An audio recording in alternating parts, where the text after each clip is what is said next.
So the answer to this question is the following. We need to think in terms of the number of buyers and sellers in the market, the knowledge possessed by the buyers and sellers, the nature of the product being offered for sale, and whether there are barriers to entry and exit. With respect to a perfectly competitive market, or the model of a perfectly competitive market, we need to make the following assumptions about those particular items that I just listed. We have to assume that there are very, very many buyers and sellers in the marketplace. So many buyers and sellers that each individual buyer and each individual seller has only a very tiny, almost an infinitesimally small share of the quantity being either purchased or sold in the marketplace. With respect to knowledge, we have to assume that each buyer and seller has perfect knowledge. It doesn't mean that they have knowledge of everything in the universe that has or will occur. It means that they have perfect knowledge of everything that is relevant to making a rational decision in the market in which they're operating. So that's knowledge, for example, about the nature of the product, the price of the product being offered for sale, the nature of the technology that's available to be used by the manufacturers, and so on. What about the nature of the product itself? Well, here, for a perfectly competitive market model, we assume that each individual firm is producing a product that, from the perspective of buyers, is identical. That is, each individual seller will be producing homogeneous products, or products which are perfect substitutes for one another. And lucky last, the barriers to entry to the market and barriers to exiting the market. Here, for a perfectly competitive market, we say there are none in the long run. The long run means that the sellers can change all of the inputs into the production process. So we say there's no barriers to entry. That is, there are no costs associated with simply entering the market or simply leaving the market for either buyers or sellers. Okay, so with those characteristics or assumptions in place, we can then infer that each individual buyer and each individual seller will possess no market power. That is, no agent will possess the power to influence the market price to their own advantage and to the disadvantage of others. Or, expressed in another way, we say that all agents, buyers and sellers, are price takers. That is, they simply have to accept whatever the market price is. They don't dictate it, they find out what it is and they accept that price. They charge that price. If they charge higher, if the sellers charge higher than the market price, then they lose all of their customers. If they charge lower than the market price, then they won't be making as much profit as they possibly could. Okay, so that's that. Next question.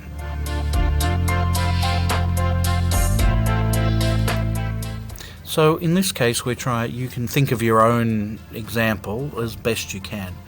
The usual kinds of examples that are offered in textbooks will be agricultural markets. So, for example, the Thai rice market, that is the rice market in Thailand. Here we'd say there's very, very many buyers and sellers, tick. Each seller is offering a product which is pretty much identical to every other seller in the marketplace, tick. Is there perfect knowledge? Well, all of the buyers and sellers will know what the rice price is. All of the sellers will know the technology that's available for the production of rice. They'll all know the prices of the inputs used into the production of rice. So we could say that all the buyers and sellers are pretty well informed. There are no secrets in this market. No one is going to be duped or gazumped or tricked into making a purchasing decision which is not in their best interest. We could say maybe there's close to perfect competition, perfect knowledge there.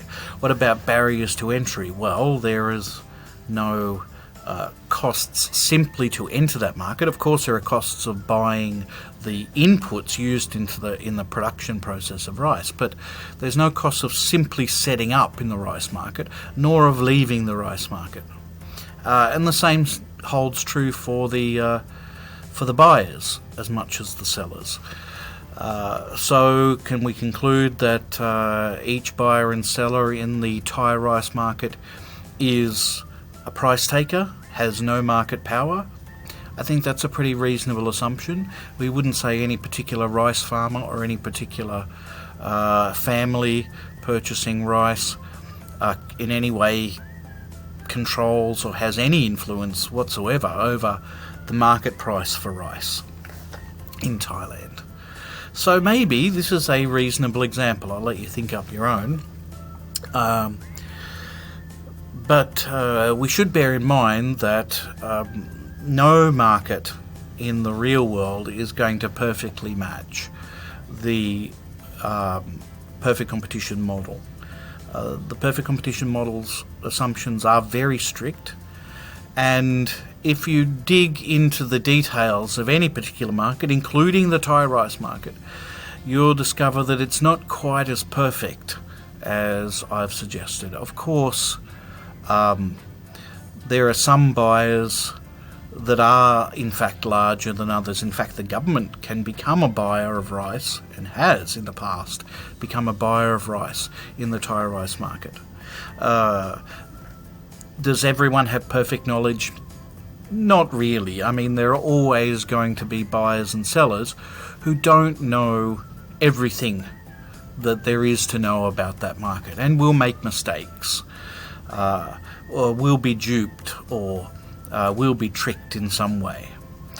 Of course, there's also the question of barriers to entry or exit. Well, if you're a Thai national, I suppose there's not really any barriers to entry or exit, but you, living in Australia, yeah, there's going to be barriers to you entering that rice market and leaving that rice market.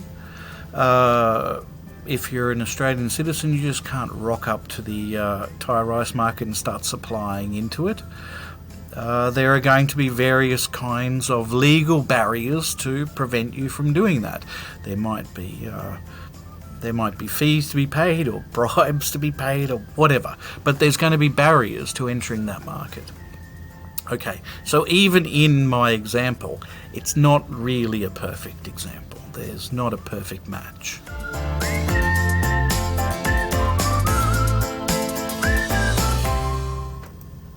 So why are there relatively few